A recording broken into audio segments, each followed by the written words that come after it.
Upaya menekan kemiskinan ekstrim di Kota Denpasar terus berlanjut. Pada 2025 ini Pemkot Denpasar menganggarkan 59,8 miliar rupiah untuk mengatasi jumlah kemiskinan ekstrim. Angka tersebut pun naik dibandingkan dengan data tahun sebelumnya sebesar 45,8 miliar rupiah.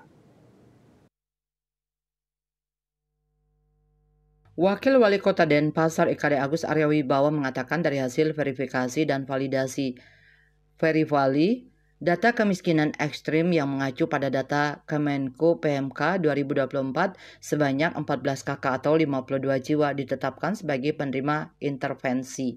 Angka ini menurun drastis dibandingkan 2023 yang mencapai 69 kakak dan 271 jiwa. Terkait anggaran yang digelontorkan tahun ini, Arya Wibawa mengatakan diarahkan pada sektor-sektor strategis seperti pendidikan, kesehatan, pelatihan keterampilan hingga perbaikan rumah tidak layak huni. Dari total anggaran itu, sektor kesehatan mendapat porsi terbesar, yakni 40,2 miliar rupiah untuk jaminan kesehatan, diikuti oleh sektor pendidikan sebesar 2,3 miliar rupiah, pelatihan dan sertifikasi keterampilan 412 juta, serta bantuan sosial seperti permakanan dan sandang 504 juta rupiah. Pemerintah juga mengalokasikan 2 miliar rupiah lebih untuk infrastruktur dasar seperti jamban dan rumah layak huni, serta bantuan bibit ternak dan tumbuhan senilai 183 juta rupiah. Selain itu, pemerintah Kota Denpasar tengah merancang program strategis bertajuk Satu Kakak Miskin Satu Sarjana yang bertujuan untuk memutus rantai kemiskinan melalui akses pendidikan tinggi.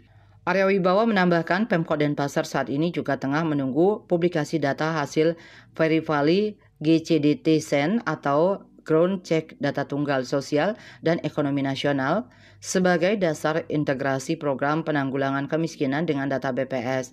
Dengan pendekatan berbasis data dan anggaran yang terus meningkat, pemerintah Kota Denpasar optimis target pengurangan angka kemiskinan ekstrim dapat tercapai secara berkelanjutan. Bisnis Bali melaporkan.